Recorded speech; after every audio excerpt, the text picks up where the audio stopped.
closer look at the launcher and its payloads, which we can just see about 15 kilometers from here. I'm out on the terrace at the Jupiter Center with a great view of the launcher and its satellites. Ariane 5 has a mass at liftoff of 775 tons and stands 51 meters tall, the length of an Olympic swimming pool.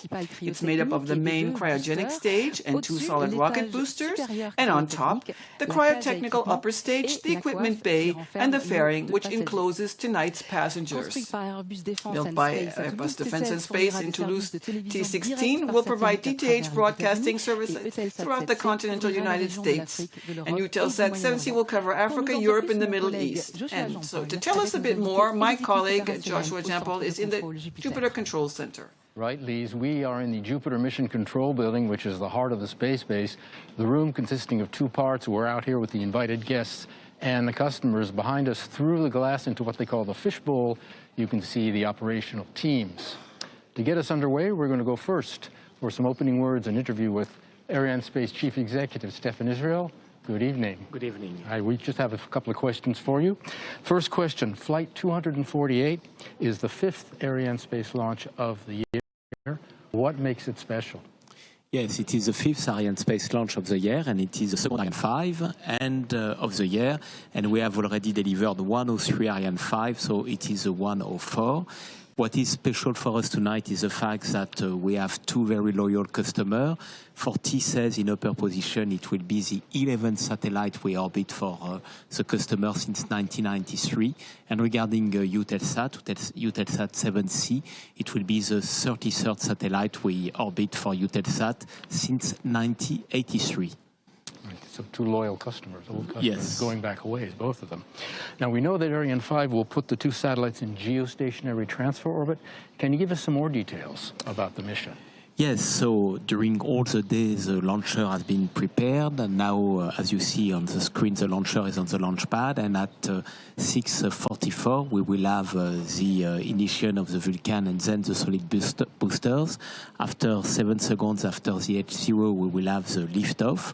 The launcher will head towards the east, and it is a rather short mission. The mission duration will be 34 minutes. We will have the separation of T-16 first after 27 minutes, and then we will have the separation of EUTELSAT 7C after 33 minutes and 59 seconds. 59 seconds, all right. So, any other messages? Go Ariane. The message is go Ariane, and as always with Arianespace, thanks to our customers. Thanks to customers. Okay, Stefan, many thanks. Some very good information from Stefan, which can help you while you're watching the flight. Stefan's going to take his place inside the fishbowl. As we mentioned, he'll be back with us, of course, at the end of the broadcast for the speeches. Now, the Jupiter Mission Control Building, we mentioned, is the heart of the action, the brains of all the launch activities, if you will. On this side, we mentioned before, 250 seats. On the inside, depending on the mission, of course, between 50 and 60 seats. We're looking into the Arianespace High Command, which is the flight desk. Roland Lagier is the Chief Technical Officer. You can see him there. The team headed up by Stefan Israel, who's making his way to his post there. He'll be there shortly. If there's anything that comes up during the mission tonight, any question, anything out of the ordinary, these gentlemen there that you see there will have to make the decision. You might see them on the phones to their teams here across the base, back in Europe or around the world. These are the operational teams you can see there, but of course to launch Ariane or Soyuz or Vega, we need firefighters, we need the Army, we need journalists, we need a lot of other people. So launch is, of course, a very complicated business. We're going to go now for a short look at a preview of the launch mission you're going to see tonight, some things to look for. For that, back outside and over to Lise. Thank you very much, Joshua. Merci. Thank you, Joshua. Tonight, as Stefan Israel says, we have liftoff planned for just after 21:43 UTC, 6:43 p.m. local time, and we have a very comfortable launch window of 1 hour and 47 minutes. That's very pleasant for us. And let's look together at the high points of this mission. Our launcher will head eastward, and after 2 minutes and 20 seconds, the solid rocket boosters will be separated. 1 minute Later, the jettison of the fairing, and after slightly less than 9 minutes, the main cryogenic stage will be jettisoned, and 4 seconds later, the cryotechnical upper stage will ignite its engine to bring the satellite to their separation position. The launcher will be tracked by 5 ground stations located along its route towards the east. At the end of a relatively short mission, as Stéphane Israël said, we'll have the separation of the first satellite T-16, and afterwards the dual launch system SILDA, and finally the separation of EUTELSAT 7C. Let's go back to Joshua in the Jupiter Control Center to hear some more. Right, 8 minutes to go until liftoff. You saw the launcher on the pad outside waiting. Meanwhile, inside, these Arianespace program directors, you're going to have a look at them in just a moment. Valerie Boucher and Beatrice Romero, there's Beatrice, for the 2 satellites and their customers. Every Arianespace customer has one point of contact, one main point of contact, and that's the program directors. And this dates from the contract signing all the way through to well after the mission. You're going to see in just a moment on the screen the green bars, the green status panels, which will come up. What they are is a real-time summary of all the different launch services that are available at the base. We check them from time to time before lifting off. They are all the systems that the outposts all across the base send their information here to Jupiter, which is why we call Jupiter the nerve center. 2 other people you'll be seeing today, the mission director, Cyril Pornoy, with the DDO, who's going to call out the 7-minute mark. Top, à 0 moins 7 minutes. 7-minute mark brings us into what's known as the automatic or the synchronized sequence, the tip of the iceberg, the final moments of the final countdown, and the computers are taking over now. What's happening, Arianespace being weaned from her roots on the ground, the onboard computers taking over to control all the flight coming up. So we're ready. Our stage is set. I have a date with Lise up in the broadcast booth. While we're moving, take a look at a film on the launch campaign to see how Ariane is put together.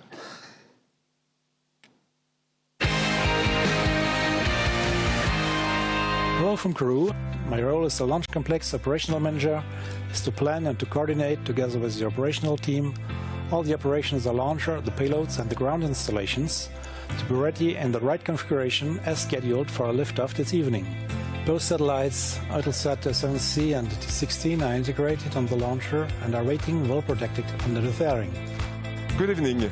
I am Cyril Pornoy, the mission director for the flight VA248. The passenger in the upper position, T-16, landed at Felix Ribuet Airport on the 14th of May. It was transferred directly to the S5C building. As T-16 has a double propulsion system, xenon and chemical, the first loading operation with 300 kilos of xenon was performed the 24th of May. After health checks, the oxidizer and fuel loading operations were performed from the 28th of May to the 4th of June in the S5A building. The flight meeting on the adapter was performed on the 5th, D-7, the first day of the combined ops schedule. This marks the entry of the final phase of the launch campaign, which started on 23rd of April with the structural integration of the launcher, followed by the electrical and pneumatic controls in the launcher integration building. After the assembly and functional controls, the launcher was transferred on its launch table to the final assembly building on the 31st of May. The passenger in the lower position, EUTELSAT 7C, arrived at the airport on the 29th of May. It was transferred to the S5C building and then started the electrical checkout test. As EUTELSAT 7C is a full electric platform and already loaded with 900 kilo of xenon, the flight meeting of EUTELSAT 7C on the adapter was done on June the 7th. Then, the day after, the spacecraft was transferred directly from the S5C building to the BAF. The EUTELSAT 7C satellite was installed on the launch vehicle on the 11th of June, followed by the T-16 on the 12th of June as part of the upper composite. The general dress rehearsal was performed on Friday the 14th and went well. No more activities except battery charging are now scheduled until the launch. After assessing the actual preparation status, the launcher readiness review shall give us the authorization to transfer to the launch pad on T-1. Today we have performed the fueling of both cryogenic stages. Once the ground installations and the launcher are then put into flight configuration, we shall conclude with the final countdown sequence before liftoff. Special thank you goes to all the operational teams for their efforts and the contribution to take us through this so far very smooth launch campaign. Joshua Jample back in the booth with my friend Lise Pedersen. Good evening. Good evening, Joshua. Fifth launch of the year for Arianespace, the second Ariane 5 of 2019. 2 telecom satellites going up, their combined weight just under 10.6 tons, only possible on an Ariane 5. Some 1,700 people working around the space base in all. Our cameras are here in Jupiter and, of course, out on the launch pad. But many others are at work in many other sites across the range. One of them is right here. This is the launch zone, where the launch management teams are working under the direction of the Launch Complex Operations Manager, Klaus Zell. You can see him here. You saw him in the film a moment ago. The work done up there carried out by 2 teams, one responsible for executing flight chronology, and the other responsible for verification of the flight worthiness of the Ariane 5 vehicle, the quality people. Now, the Launch Complex Operations Manager, Klaus Zell, coordinates with Mission Control for final authorization to launch. When all the conditions are right, he, and nobody else, he then okays the automatic sequence that we just saw at -7 minutes. He unleashes that. In all, about 100 people up there, hard at work. Countdown, a very complicated process and a long one. Final countdown actually began at 7:20 this morning. That's 11 hours ago, with first checks of the inertial measurement and geometric units. The safeguard subsystem was switched on at that time. Split screen image here showing the propellant feeder arms in the middle of the launch vehicle. Liquid hydrogen on the left, LH2, liquid oxygen on the right. What are they doing? Well, they're putting propellant into the upper stage tanks, and you'll see the arms pull back at 7 seconds before ignition, and you see them right there, the yellow bars going from the gantry on the right into the upper stage on the left. It's one of the last things you'll see before liftoff, so we just like to take a minute and point it out. Minute and a half to go. The electrical power supply has been switched on from the ground to on board. Remember, Ariane weaning from her roots in the ground to autonomy in flight. And here in Jupiter, the invited guests have begun to make their ways outside to watch the liftoff. Tous de DDO.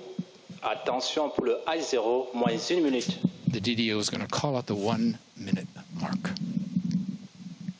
Top, I0, moins 1 minute. So we're into the final 60 seconds. Give us a chance to say hi to all our friends at Maxar in the U.S., headquarters in Westminster, Colorado, and Palo Alto, California, where the teams who built the satellite are watching, to our friends at EUTELSAT headquarters in Paris, where you're hosting a big event. Good evening to you. Locally, to the French Guiana sites, to our industrial partners, to ESA and CNES, and to all of you following on the internet. We hope you're enjoying the broadcast. If you're not settled in, please do so. We will cut away, let you listen to the DDO as he calls out the final seconds. Remember, watch out for the cryogenic arms to open. That sets the ball rolling. À tous les DDO, attention pour le décompte final. 10, 9, 8, 7, 6, 5, 4, 3, 2, unité. Top. Allumage moteur Vulcain.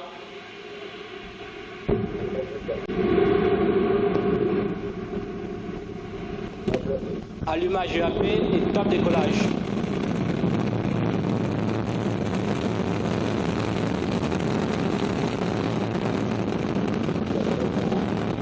Les paramètres bons sont conformes à l'attendu.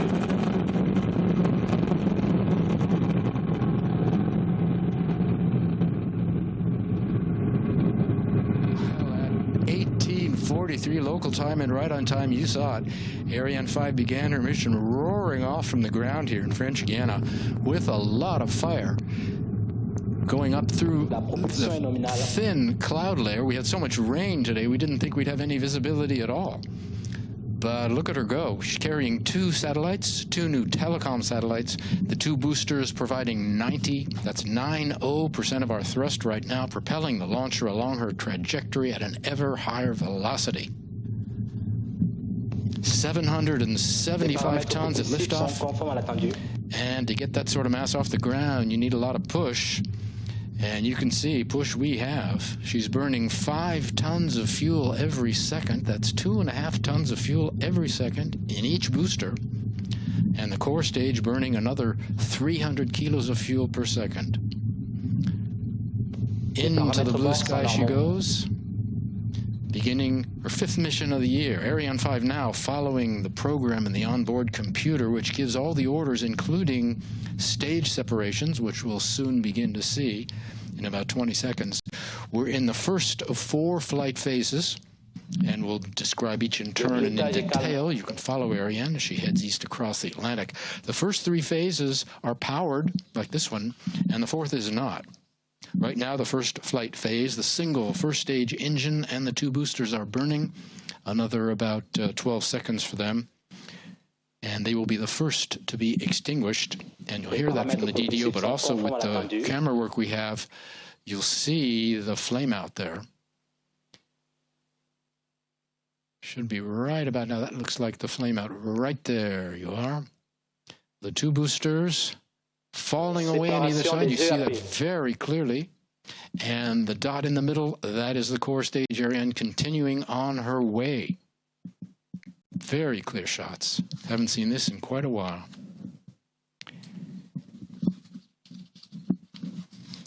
The first flight phase using both cryogenic and storable propellant. Cryogenic in the main stage, the dot that's still burning, and storable propellant in the boosters, who have done their job. There are pros and cons to each. Cryogenic propulsion offers certain advantages as getting us off the ground, and it is more precise. The DDO has confirmed, of course, separation of the 2 boosters. The boosters will fall away about 500 kilometers from shore into a protected area. Next up, fairing separation, and with this visibility, you'll probably be able to see that as well. And you can see that perfectly clear. The 2 light blue dots, those are the 2 halves of the fairing falling away from the mothership. We haven't seen clear skies like this in at least a year. So this is a wonderful, wonderful sight. Ariane, the main dot in the middle, the dot of light, is the first stage continuing again on her mission. The 2 points of light falling away, those are the halves of the fairing. We don't even need the onboard camera that we have because this is much better. Fairing separation coming at 112 kilometers up, roughly, because we're out of the Earth's atmosphere. If you can take your eyes away from the sight in the middle, just briefly look on the bottom left of your screen. We see our altitude 140 kilometers. And on the right, the bottom right, approaching 3 kilometers per second. Now, the speed we need to separate a satellite, if you remember, between 8 and 9 kilometers per second, roughly, because it's roughly the speed of the turning Earth. So when you see the numbers on the bottom of the screen approaching those figures, you'll know we're nearing separation time. Arianespace is part of Europe's space effort, which is a 3-way affair among ESA, the European Space Agency. You saw Charles Briscoe there. The French Space Agency, CNES, and Arianespace, the 3rd partner. You find them all here, along with the customers. Arianespace operating the family of launchers and marketing the launch services of the Ariane program, and the Ariane program, I should say. ESA funding new programs, and CNES overseeing coordination of all space-based operation. Guyana Space Center, the world's only dedicated commercial space base, where Arianespace operating the launcher family, Ariane 5, soon to be Ariane 6, Soyuz and Vega, soon to be the updated Vega C, Vega C4 consolidated. So we are on our way since 5 minutes using Ariane 5, the heavy lift launcher carrying 10 tons tonight. We're going to go to the first of what we hope are several launch replays.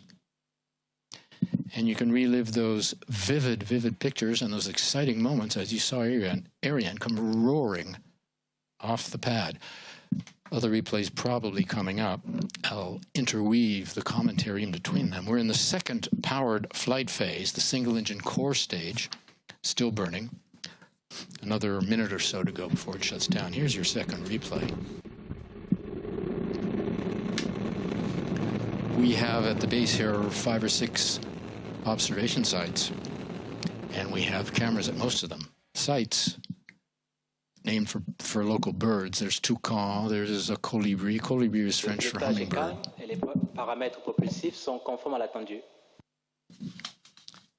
Here's another replay from the ibis, the red ibis. That's another bird. That's a observation site just back of us here on the hill. Look at that. We were so worried this morning because we had such rain and such cloud cover, and we thought we're going to never see anything. Ariane will disappear after 10 seconds into the clouds. But take a look at that. Wonderful. 7 minutes. We mentioned we separated the fairing now because we're out of the dense layers of the atmosphere, neither friction nor heating, which could disrupt the passengers. We can also get rid of any dead weight. We don't need it. The fairing weighs about 2.5 tons, so we can get rid of it now. Coming up, we're going to be picked up by our downrange tracking station at Natal over the border in Brazil, I believe, right? That is right. And it looks now Natal has gone yellow, which means we have been picked up by our second tracking station, Natal over the border in Brazil, which tracks the lower stage burnout and separation. So, as we were telling you at the start of our broadcast, all of Ariane's trajectory has been designed to be followed from the ground. The launcher's functions and vital signs are recorded throughout the entire launch, and they're sent back to a network of stations that keeps constant watch on the health of her systems. In all, information on some 1,500 parameters is collected. And what do the ground stations like Natal do with all this information? Well, customers get immediate data on their spacecraft, which is, of course, very important. Some data are analyzed in real time, and other data are studied after the flight to learn how the vehicle performs on its mission, and a complete analysis is carried out in the weeks following the launch. So you just heard the DDO, yes, talking about Natal in Brazil, which was picking up the signals. So the complete analysis is carried out in the weeks following the launch, and that provides a wealth of technical information for better performance and robustness. All right. We've had, as you've seen on the screen, the cutoff of the lower stage, the separation of the lower stage, and the ignition of the upper stage. You saw the ignition on the animation. Confirmation from the DDO of those 3 events coming on time at about 168 kilometers up. Those orders given in about 13 seconds by the onboard computer. Onboard computer, of course, taking over from the ground control. Lower stage falls into the Atlantic off the Gulf of Guinea. So if you've been following, we're now in the third and final powered flight phase. The single upper stage engine is burning now. We'll burn until plus 2502, 16 more minutes, roughly. The job of the upper stage takes the satellites to their injection point, positions them for separation, and then releases them. That's its propulsion role. But we mentioned the fourth flight phase, which is not powered, called ballistics phase. She has another role at that time, and we'll have more on that later on. Turning to the passengers, our first look now at T-16.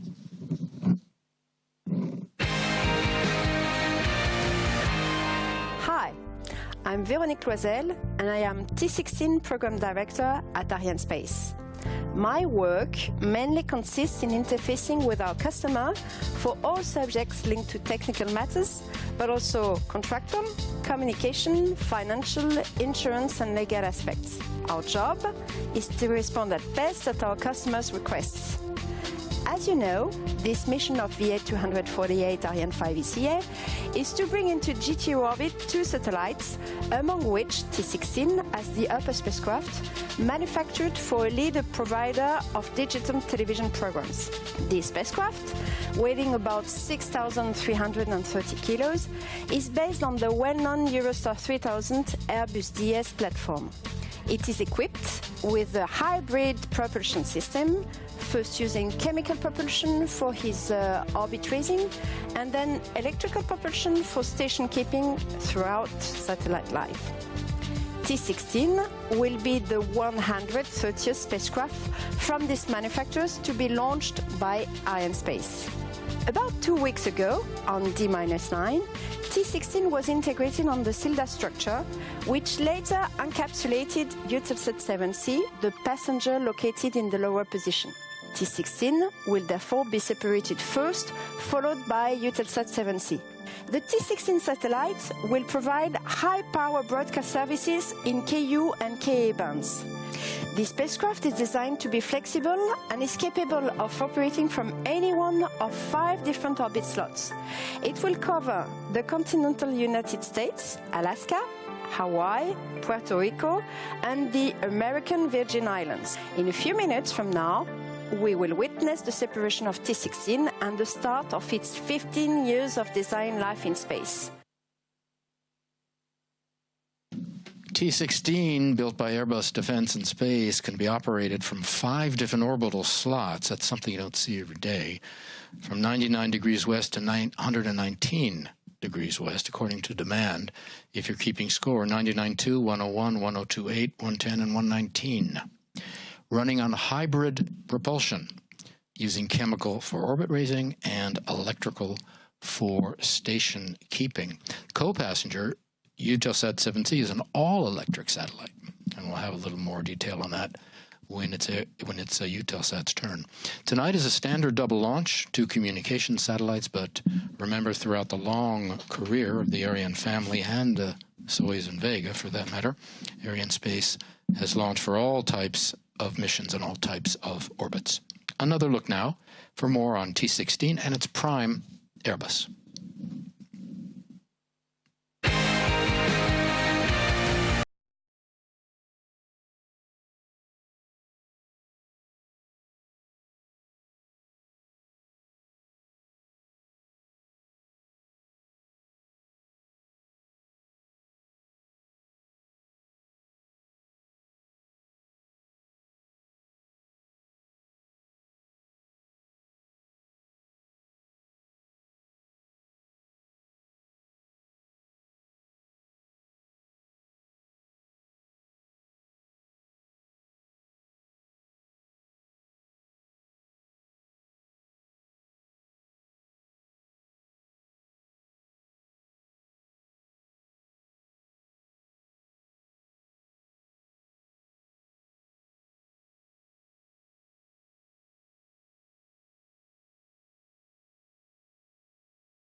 Space and Airbus, going back to the time when Arianespace itself was formed back in 1980.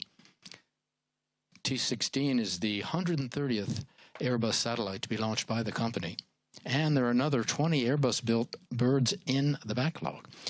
Arianespace and EUTELSAT also go back a long way. First Arianespace launched for the Paris firm in 1983, EUTELSAT 1. Tonight's is the 33rd EUTELSAT satellite launched by Arianespace, over half its total fleet. I think Stefan Israel mentioned that. And there are additional 7 in the order book for upcoming missions, including the first commercial order for Ariane 6. You may have heard Europe is developing the successor to Ariane 5, the decision taken by the ESA Ministerial Council 5 years ago. It will be a more market-driven vehicle to meet customer needs and market changes, including, oddly enough, electrical propulsion, of course. Ariane 6 will have shorter and more streamlined launch campaigns. 7 Ariane 6s are already in the backlog. First launch, 2021. At the same time, a new version of the Vega, called the Vega C, being ready to fly her maiden voyage next year. Now, what's interesting is the engine for the Vega C first stage and the Ariane 6 boosters is the same, called the P120C. It's the world's biggest single-block engine. And they started testing its different elements last year, and in January, it was successfully tested in Vega configuration, and coming up in November, they will test it for Ariane 6. A first look now at our second passenger, EUTELSAT 7C.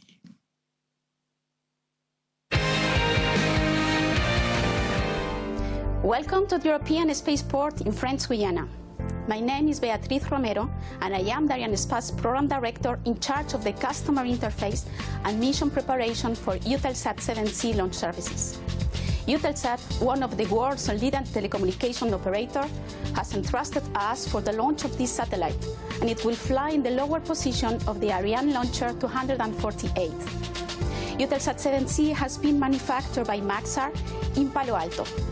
Let me introduce you the EUTELSAT US Programs Director, Mr. Arlen Kazilian. Good afternoon, Arlen. Good afternoon, Beatrice. Which is the main mission of the satellite and the market that EUTELSAT is targeting? The satellite will serve markets across Africa, Europe, and Middle East through 49 36 MHz equivalent Ku band transponder. It will be co-located with EUTELSAT 7B at 7 degrees, increasing capacity for this dynamic video neighborhood by 19 transponder. EUTELSAT 7A will be then relocated as part of the EUTELSAT fleet optimization strategy. EUTELSAT 7C is based on the new version, all-electric, of the well-known 1300 platform. What has been the main challenges during the development and the manufacturing of the satellite, and what are the advantages of this all-electric platform? All-electric satellites provide efficient solutions for satellite operators by reducing launch mass while increasing spacecraft flexibility and performance. EUTELSAT has been a pioneer in all-electric platforms since 2015, collaborating with many major satellite suppliers.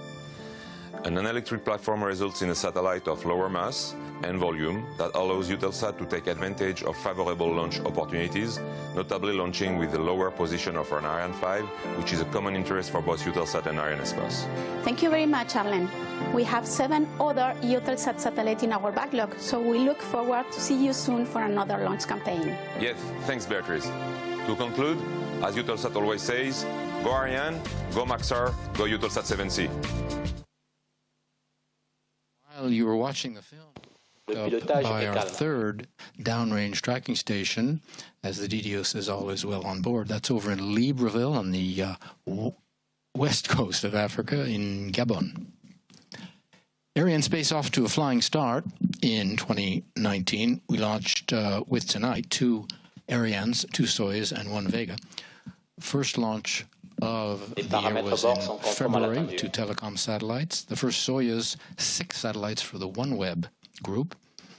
The first Vega in March, Prisma for the Italians. And in April, a second Soyuz with 4 more O3B satellites for SES. So the entire Ariane family performing perfectly, orbiting, if I'm counting correctly, 16 satellites in all.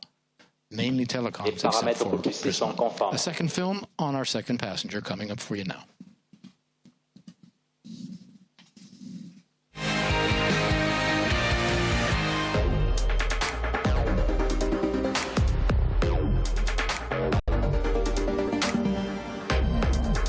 Trajectoire est normale.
Some numbers for you.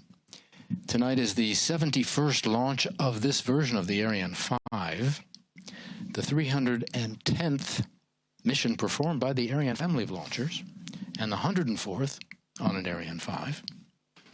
T-16 and EUTELSAT 7C are the 605th and 606th satellites launched by Arianespace, and they are the 213th and 214th to be launched by an Ariane 5. Before tonight, 374 geostationary satellites, both main and auxiliary payloads, have been orbited by Arianespace. 4 minutes to go in the upper stage burn, cut off due in 25 minutes. Up next, de la télémesure par la station de Malindi EUTELSAT's prime contractor, Maxar.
And during the film, we were picked up by our last downrange tracking station in Malindi in Kenya.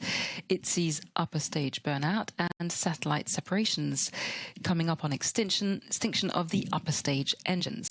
And it receives Ariane 5 data the longest for 3 hours after liftoff. Malindi was also the site of the San Marco launch pad, the Italian launch project that functioned between 1964 and 1988. Coming up on upper stage cutoff, we'll hear the DDO call out that announcement. And you see the nozzle shutting down on the animation. Cutoff occurring right on time. Ariane has now reached her maximum speed. You can see on the lower right, 9.3 kilometers. And you'll now see her begin to slow down. When she separates T-16 in about 2 minutes, her speed will be already down to 9.1 kilometers per second. When she releases the Silda, that's the carrying structure for the second passenger, at plus 29 minutes, she'll be flying at 8.5 kilometers per second. And when she separates EUTELSAT 7C at plus 33 minutes and 59 seconds, 8 kilometers per second will be her speed. Now, with the power shut down, not only do you see our speed start to drop, but we're also moving into a new coasting phase, and we'll have more on that in a moment. But for now, it looks like we're up at the CVI where you were recently, right? Indeed, yes, the CVI, or Quick Look Telemetry Display Control Center. It's on a hill not far from us here at Jupiter, and all the information regarding the launcher comes from the downrange tracking centers I mentioned to you earlier, starting with the Galliot Center here in French Guiana. And I was lucky enough to visit the CVI earlier, where the teams were in the midst of a tracking rehearsal, and they were going through various launch scenarios in order to ensure perfect communication on the day. Each member is responsible for a specific area, from propulsion to control and trajectory. And it was a fascinating moment as I watched the head of the team brief his colleagues ahead of the rehearsal, saying it was important for each member to stick to his own music sheet for the melody to be good. And that was the person you see that right there on the screen. The idea being for the team as a whole to find its rhythm. So right now the CVI team is following all the key flight data coming in and reporting the flight status of the launcher back to the teams here in Jupiter. The announcement you hear being made by the range control manager, or the DDO as he is called, come directly from the CVI. And And we are coming up in less than 30 seconds on confirmation from the DDO on separation of our upper passenger. You see on the left of the composite, the blue and gray are the solar panels folded up. That's due in just about 10 seconds. Always a moment of high concentration. The teams have gone through this before, but it does call for tremendous focus. You don't want to say tense, I guess concentrated, focused, gives you an idea. All eyes on the computer screens, all ears on the phones, awaiting word. There's the scheduled separation on the animation. Séparation du satellite haut T-16. And that's what we're waiting for. Confirmation from the DDO. And you see Chris Ho looking happy. You will notice that the people in the hall here, after this first good news, successful separation of our first passenger, Manœuvre d'orientation au T-16, profit du système de you lancement notice double Ariane. that the people here in Jupiter politely holding their applause because the mission isn't over. We still have to separate our final passenger, EUTELSAT 7C. That's coming up in just under 5 minutes, I would say. Before that, we have the Silda separation. The Silda, remember, that's the black bell-shaped structure on the left. Underneath that is EUTELSAT. This structure lets us carry a second passenger. You'll hear the DDO call that out. Looking ahead, we have a minute before Silda separation. After separation, the satellites go to GTO. You've heard that term, geostationary transfer orbit. This will be the end of the Ariane mission, but life, of course, just beginning for the passengers.